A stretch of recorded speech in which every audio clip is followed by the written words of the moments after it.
ಎಲ್ಲರಿಗೂ ನಮಸ್ಕಾರ. ನನ್ನ ಎಲ್ಲ ಯೂಟ್ಯೂಬ್ ಸಬ್ಸ್ಕ್ರೈಬರ್ಸ್ಗಳಿಗೆ, ಪ್ರತಿನಿತ್ಯ ವಿಡಿಯೋಗಳನ್ನು ನೋಡುವಂಥವರಿಗೆ ಈ ವಿಡಿಯೋ ಏನಾಗಿದೆ ಅಂತಂದರೆ, ನಾವು ಕಳೆದ ವಿಡಿಯೋದಲ್ಲಿ ಪೆರಿಯಶಾಂತಿಯಿಂದ ನೆಲ್ಲೆಯಡಿ ಮತ್ತು ಏನು ನೀರುಕಟ್ಟೆ ಮತ್ತು ಮುಂದೆ ಇರುವಂಥ ಬಾಕಿ ಇರೋ ಕೆಲಸಗಳನ್ನು ನೋಡಿದ್ವಿ. ಈಗ ನಾವು ಉಪ್ಪಿನಂಗಡಿ ನಗರ ಭಾಗಕ್ಕೆ ಎಂಟ್ರಿ ಆಗುವಾಗ ಮೊದಲಾಗಿ ಸಿಗುವಂಥದ್ದು ಒಂದು ಫ್ಲೈಓವರ್. ಇದು ಕಡಬ ತಾಲೂಕು ಮತ್ತು ಸುಬ್ರಹ್ಮಣ್ಯಕ್ಕೆ ಹೋಗುವಂಥ, ಬಿಸ್ಲೆಘಾಟಿಗೆ ಹೋಗುವಂಥ ಜಾಗಕ್ಕೆ ಅಡ್ಡಲಾಗಿ ನಿರ್ಮಿಸಿರುವಂಥ ಒಂದು ಫ್ಲೈಓವರ್. ಈ ಫ್ಲೈಓವರ್ನ ಕೆಲಸ ಒಂದು 85-90% ಭಾಗ ಮುಗಿದಿದೆ ಅಂತ ಹೇಳ್ಬೋದು. ಸಣ್ಣ ಪುಟ್ಟ ಕೆಲಸಗಳು ಬಾಕಿಯಾಗಿ ಉಳಿದಿದೆ. ನಾವು ಇಲ್ಲಿ ಫ್ಲೈಓವರ್ ಮೇಲೆ ಹೋಗ್ತೇವೆ. ಇದು ಮೊದಲನೇ ಫ್ಲೈಓವರ್ ಆಗಿರ್ತದೆ ಉಪ್ಪಿನಂಗಡಿ ನಗರ ಭಾಗಕ್ಕೆ ಎಂಟ್ರಿ ಆಗುವಾಗ.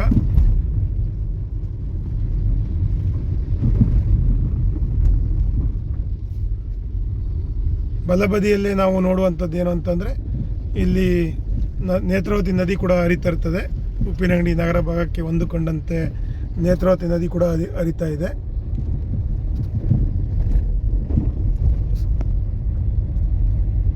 ಇದು ನಾವು ಫ್ಲೈಓವರ್ ಮೇಲೆ ಹೋಗ್ತಿರೋಂಥದ್ದು. ಅದರ ಬಲಬದಿಯಲ್ಲಿ ನೇತ್ರಾವತಿ ನದಿ ಹರಿತಾ ಇದೆ. ಇದು ಫ್ಲೈಓವರ್ನ ಕೆಲಸ ಒಂದು 90% ಭಾಗದ ಕೆಲಸ ಮುಗಿದಿರ್ತದೆ. ನೀವು ನೋಡ್ಬೋದು ಅಲ್ಲಿ ನೇತ್ರಾವತಿ ನದಿಯ ಒಂದು ಇಣುಕನ. ಮತ್ತು ಈಗ ನಾವು ಎರಡನೇ ಫ್ಲೈಓವರ್ ಅಂತ ಅಂದಾಗ, ತಡೆಗೋಡೆಗಳು ನಿರ್ಮಿಸಿಲ್ಲ, ಆದರೆ ತುಂಬ ಅಡಚಣೆಗಳು ಆಗ್ತಿರುವ ಕಾರಣ ಉಪ್ಪಿನಂಗಡಿ ನಗರ ಭಾಗದ ಫ್ಲೈಓವರನ್ನು ಜನಗಳಿಗೆ ಓಡಾಡಲಿಕ್ಕೆ ಅನುವು ಮಾಡಿಕೊಟ್ಟಿದ್ದಾರೆ. ಅದರ ಮೇಲೆ ನಾವೀಗ ಹೋಗ್ತೇವೆ ಮುಂದೆ. ಅದಕ್ಕಿಂತ ಮುಂಚೆ ನಾವು ನೋಡ್ಬೋದು ಏನು ಅಂತಂದರೆ, ಎಡಬದಿಯಲ್ಲಿ ರಸ್ತೆ ಕೆಲಸ ಆಗಿತ್ತು. ಆ ಕೆಲಸ ಆಗಿರುವಾಗ ಅಲ್ಲಿ ಲೆಫ್ಟಲ್ಲಿ ಏನು ದೊಡ್ಡ ಗುಡ್ಡ ಇತ್ತು, ಆ ಗುಡ್ಡವನ್ನು ಬಗೆದು ತಡೆಗೋಡೆಯನ್ನು ಕಟ್ಟಿದರು. ಆ ತಡೆಗೋಡೆ ಮೇಲಿನಿಂದ ಮಣ್ಣು ಕುಸಿದಿದೆ. ಆ ಕುಸಿದಿರುವಂತಹ ಒಂದು ವಿಡಿಯೋನ ನೀವು ಇದರಲ್ಲಿ ನೋಡ್ಬೋದು. ಪೂರ್ತಿಯಾದಂಥ ಮಣ್ಣು ರಸ್ತೆಗೆ ಕುಸಿದಿದೆ. ಅದನ್ನು ತೆಗೆಯುವಂಥ ಕೆಲಸವನ್ನು ಮಾಡ್ತಾ ಇದ್ದಾರೆ.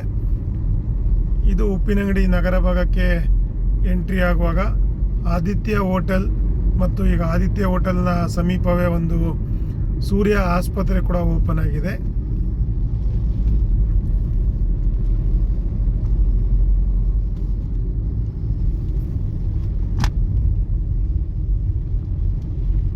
ಸೂರ್ಯ ಆಸ್ಪತ್ರೆ ಕೂಡ ಓಪನ್ ಆಗಿದೆ ಬಲಬದಿಯಲ್ಲಿ.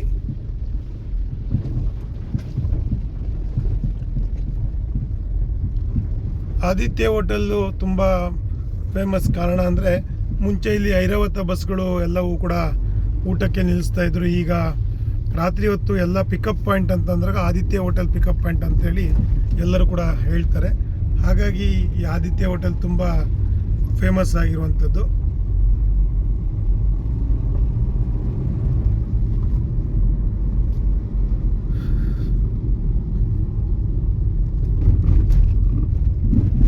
ನೋಡ್ಬೋದು, ಈಗ ನಾವು ಕಳೆದ ಬಾರಿ ಎಲ್ಲ ಲೆಫ್ಟ್ ಸೈಡಲ್ಲಿ ಏನು ಸರ್ವಿಸ್ ರೋಡ್ ಇದೆ, ಸರ್ವಿಸ್ ರೋಡ್ನಲ್ಲಿ ಹೋಗ್ತಾ ಇದ್ವಿ. ಈ ಸಲ ನಾವು ಉಪ್ಪಿನಂಗಡಿಯ ನಗರ ಭಾಗಕ್ಕೆ ಹೊಂದಿಕೊಂಡಿರುವಂತಹ ಫ್ಲೈಓವರ್ ಮೇಲೇ ಹೋಗ್ತಾ ಇದ್ದೀವಿ. ಎರಡೂ ಬದಿಯಲ್ಲಿ ತಡೆಗೋಡೆಗಳನ್ನು ಕಟ್ಟಿಲ್ಲ, ಆದರೆ ಸೇಫ್ಟಿಗೆ ಅಂತೇಳಿ ಎರಡೂ ಬದಿಯಲ್ಲಿ ಒಂದು ತಡೆಗೋಡೆ ಥರ ಏನು ನಿರ್ಮಿಸಿ ಕೊಟ್ಟಿದ್ದಾರೆ, ಅದನ್ನು ಕೊಟ್ಟಿದ್ದಾರೆ. ಆದರೆ ವೆಹಿಕಲ್ನಲ್ಲಿ ಹೋಗುವಂಥವ್ರು ತುಂಬ ಸ್ಲೋ ಆಗಿ ಪಾಸ್ ಆಗಬೇಕು. ಕಾರಣ ರಸ್ತೆ ಚೆನ್ನಾಗಿದೆ ಅಂತೇಳಿ ವೇಗವಾಗಿ ಹೋಗ್ಲಿಕ್ಕೆ ಹೋದರೆ ಅಪಘಾತಗಳು ಹೆಚ್ಚಾಗ್ತವೆ. ಆ ಕಾರಣಕ್ಕೆ ನಾವೀಗ ಸರಾಗವಾಗಿ ಸಾಗುವಂಥ ಒಂದು ಅನುಕೂಲ ಇರುವಾಗ ನಿಧಾನವಾಗಿ ಒಂದೆರಡು ನಿಮಿಷಗಳಲ್ಲಿ ಹೋಗಬೇಕು ಅಂತ ಹೇಳ್ಬೋದು. ಇಲ್ಲಿ ಈ ನೀರಿನ ಡ್ರಮ್ಗಳನ್ನು, ಅದು ಆಯಿಲ್ ಡ್ರಮ್ಗಳನ್ನು ಮತ್ತು ಈ ತಡೆಗಳನ್ನು ಕೊಟ್ಟು ರಸ್ತೆ ಮೇಲೆ ಆರಾಮಾಗಿ ಹೋಗಲಿಕ್ಕೆ ಒಂದು ಆಪ್ಷನನ್ನು ಮಾಡಿಕೊಟ್ಟಿದ್ದಾರೆ. ಇಲ್ಲಿ ಕೂಡ ಸ್ವಲ್ಪ ಬಾಕಿ ಉಳಿದಿರುವಂಥ ಕೆಲಸ ಉಳಿದಿದೆ. ಇಲ್ಲಿಂದ ಮುಂದಕ್ಕೆ ಹೋದರೆ ನಾವು ಕುಂಬಾರದರ ನದಿ ಮತ್ತು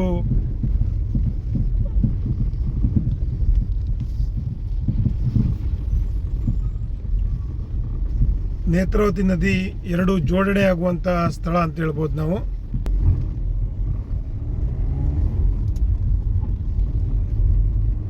ಉಪ್ಪಿನಂಗಡಿ ನಾವು ಸೇತುವೆಯನ್ನು ದಾಟದ ನಂತರ ನಮಗೆ ಸಿಗುವಂಥದ್ದು ಫ್ಲೈಓವರನ್ನು ಮುಗಿಸಿದ ನಂತರ ಇದು ಸೇತುವೆ ನಮಗೆ ಏನು ಕಾಣಿಸ್ತಾ ಇದೆ ನೋಡ್ಬೋದು ನೀವು ಇಲ್ಲಿ.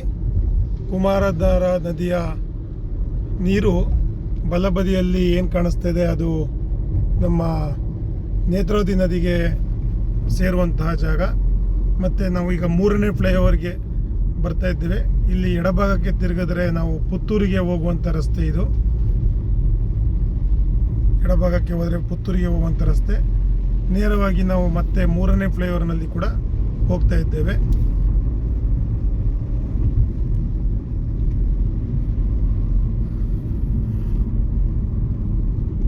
ಫ್ಲೈಓವರ್ನ ಕೆಲಸಗಳು ಮುಗಿದಿದ್ರು ಸಣ್ಣ ಪುಟ್ಟ ತಡೆಗೋಡೆಗಳ ಕೆಲಸ ಮತ್ತು ಕಂಬಕ್ಕೆ ಏನು ಕಂಬಗಳನ್ನು ಹಾಕಿ ಲೈಟ್ಗಳನ್ನು ಫಿಕ್ಸ್ ಮಾಡ್ತಾ ಇದ್ದಾರೆ, ಆ ಕೆಲಸಗಳು ಬಾಕಿಯಾಗಿ ಉಳಿದಿದ್ದಾವೆ.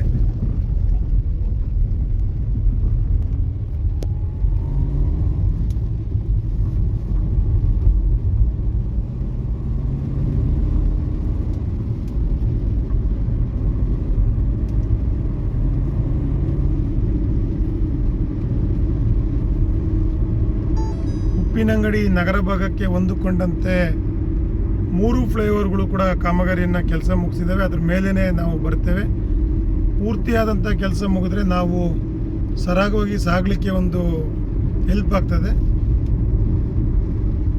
ಒಂದು ಕಡಬ ಸುಬ್ರಹ್ಮಣ್ಯಕ್ಕೆ ಅಂಡರ್ಪಾಸನ್ನು ಮಾಡಿಕೊಟ್ರೆ ಇನ್ನೊಂದು ಪುತ್ತೂರು ಭಾಗಕ್ಕೆ ತಿರುಗಲಿಕ್ಕೆ ಏನಿದೆ ಆ ಭಾಗಕ್ಕೊಂದು ಅಂಡರ್ಪಾಸನ್ನು ಮಾಡಿ ಅದಕ್ಕೆ ಫ್ಲೈಓವರನ್ನು ನಿರ್ಮಾಣ ಮಾಡಿದ್ದಾರೆ. ಮತ್ತೊಂದು ಉಪ್ಪಿನಂಗಡಿ ನಗರ ಭಾಗಕ್ಕೆ ಮುಖ್ಯವಾಗಿ ಏನು ಟ್ರಾಫಿಕ್ ಇರ್ತಿತ್ತು ಅದಕ್ಕೆ ನಮಗೆ ಒಂದು ರಸ್ತೆಯನ್ನು ಒಂದು ಫ್ಲೈಓವರನ್ನು ನಿರ್ಮಾಣ ಮಾಡಿದ್ದಾರೆ. ಅದರಿಂದ ಮುಂದಕ್ಕೆ ನಾವು ಬಂದಾಗ ಸ್ವಲ್ಪ ಬಾಕಿ ಉಳಿದಿರುವಂಥ ಕೆಲಸವನ್ನು ನಾನು ಈ ವಿಡಿಯೋದಲ್ಲಿ ತೋರಿಸಲಿಕ್ಕೆ ಇಷ್ಟಪಡ್ತೇನೆ. ಅಲ್ಲಿಂದ ನಾವು 2 ಕಿಲೋಮೀಟರ್ ಅಷ್ಟು ಮುಂದೆ ಬಂದಾಗ ಏನು ಬಲಭಾಗಕ್ಕೆ ನೇರವಾದ ರಸ್ತೆಯನ್ನು ಮಾಡಲಿಕ್ಕೆ ಎಲ್ಲ ಕೆಲಸವನ್ನು ಮಾಡಿಕೊಳ್ತಾ ಇದ್ದರು. ಆ ಸಮಯದಲ್ಲಿ ಏನು ಮೇ 15ನೇ ತಾರೀಕಿನಿಂದಲೇ ಮಳೆ ಬಂದ ಕಾರಣ ಆ ಕೆಲಸ ಅಲ್ಲಿಗೆ ಬಾಕಿಯಾಗಿ ಉಳಿದಿದೆ. ಆ ಮಾಹಿತಿಯನ್ನು ನೀವು ಮುಂದೆ ಏನು ಕಾಣಿಸ್ತಿದೆ ಅದರಲ್ಲಿ ನೋಡ್ಬೋದು. ನಾವೀಗ ನೇರವಾಗಿ ಹೋಗುವಾಗ ಎಡಭಾಗಕ್ಕೆ ಹಳೆಯ ರಸ್ತೆಯಲ್ಲಿ ಹೋಗ್ತೇವೆ.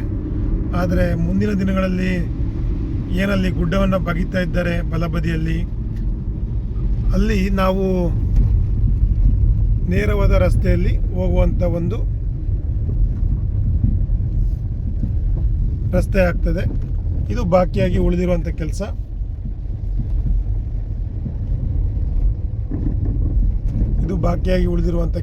ನಾವೀಗ ಹಳೆ ರಸ್ತೆಯಲ್ಲಿ ಪ್ರಯಾಣವನ್ನು ಮಾಡಬೇಕಾಗಿದೆ.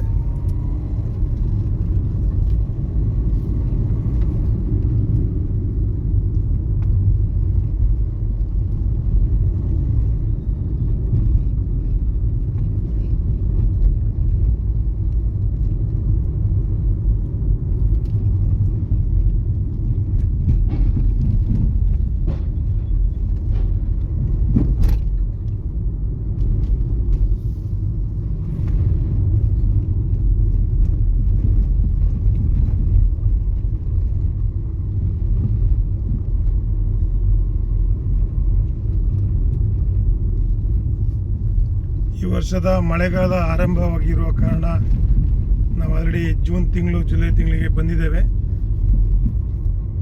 ಹಾಗಾಗಿ ಈ ಕೆಲಸಗಳು ಮಳೆಗಾಲ ಕಳೆಯುವವರೆಗೂ ಸ್ವಲ್ಪ ಅಡಚಣೆಯನ್ನು ಆಗ್ತವೆ. ನಾವು ಇಲ್ಲಿ ನಿಮಗೆ ತೋರಿಸಿದಾಗೆ ಅಲ್ಲಿ ನೇರವಾಗಿ ನಾವು ಈ ರಸ್ತೆಗೆ ಬಂದು ಈ ಜಾಗಕ್ಕೆ ಕೂಡ್ತೇವೆ. ಇಲ್ಲಿ ಇದೊಂದಿಷ್ಟು ಬಾಕಿ ಉಳಿದಿರುವಂಥ ಕೆಲಸ.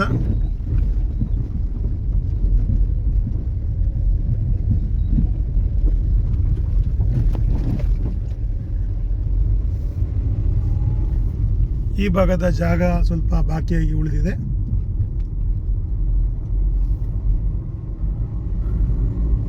ಉಪ್ಪಿನಂಗಡಿಯಿಂದ ನಾವು ಮಾಣಿಗೆ ಹೋಗುವಾಗ ಏನೆಲ್ಲ ಬಾಕಿ ಉಳಿದಿದೆ ಅನ್ನೋದು ಕೂಡ ಈ ವಿಡಿಯೋದಲ್ಲಿ ನಿಮಗೆ ಕಾಣಿಸ್ತಾ ಇದೆ.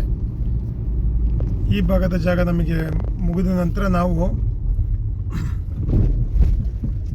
ಸರಾಗವಾಗಿ 1-2 ಕಿಲೋಮೀಟರ್ ಹೋದ ನಂತರ ಏನು ಪೇರ್ನೆಯ ಬಳಿ ಬಾಕಿ ಇದೆ ಅದೊಂದು ಕೆಲಸವನ್ನು ಈ ವಿಡಿಯೋದಲ್ಲಿ ತೋರಿಸ್ತೇನೆ.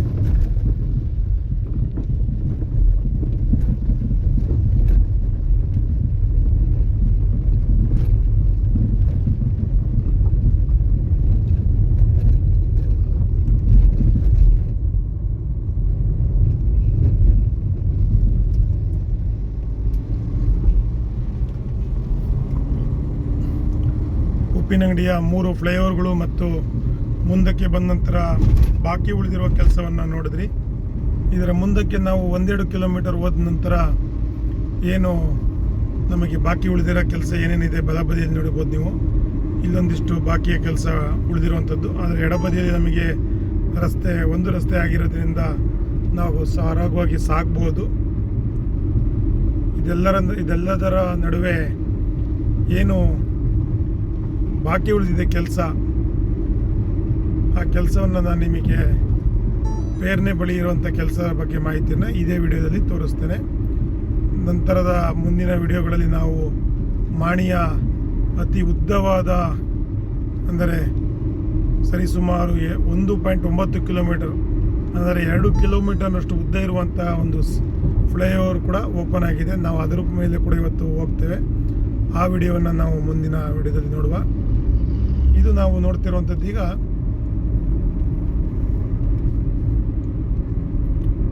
ಪೇರ್ನೆ ಬಳಿ ಏನೊಂದು AM ಗಾರ್ಡನ್ ಆಡಿಟೋರಿಯಂ ಇದೆ. ಆ ಎಡಬದಿಯಲ್ಲಿ ರಸ್ತೆ ನೇರವಾಗಿ ಆಗಬೇಕಾಗಿದೆ. ಅದು ಬಾಕಿ ಉಳಿದಿರುವಂಥ ಕೆಲಸ. ಅಲ್ಲಿ ಕಲ್ಲನ್ನು ಹೊಡೆಯುವಂಥ ಕೆಲಸ ಮತ್ತು ಅದನ್ನು ಸಣ್ಣ ಪೀಸ್ಗಳನ್ನು ಮಾಡುವಂಥ ಕೆಲಸ ನಡೀತಾ ಇದೆ. ಇದೊಂದು ಕೆಲಸ ಮುಗಿದರೆ ನಾವು ಉಪ್ಪಿನಂಗಡಿಯಿಂದ ಸರಾಗವಾಗಿ ಸಾಗಲಿಕ್ಕೆ ಅನುಕೂಲ ಆಗ್ತದೆ ಅಂತೇಳಿ ಈ ವಿಡಿಯೋದಲ್ಲಿ ಹೇಳ್ಬೋದು.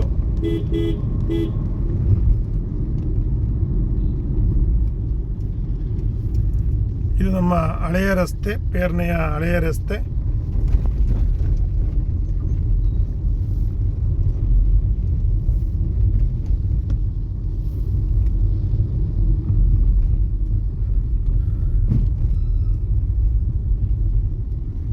ಇಲ್ಲಿ ಬಾಕಿ ಉಳಿದಿರುವಂಥ ಕೆಲಸ ಉಪ್ಪಿನಂಗಡಿಯಿಂದ ಮುಂದೆ ಇರುವಂಥ ಪೇರ್ನೆಯ ಬಳಿ ಇರುವಂಥ ಬಾಕಿ ಉಳಿದಿರುವಂಥ ಕೆಲಸ.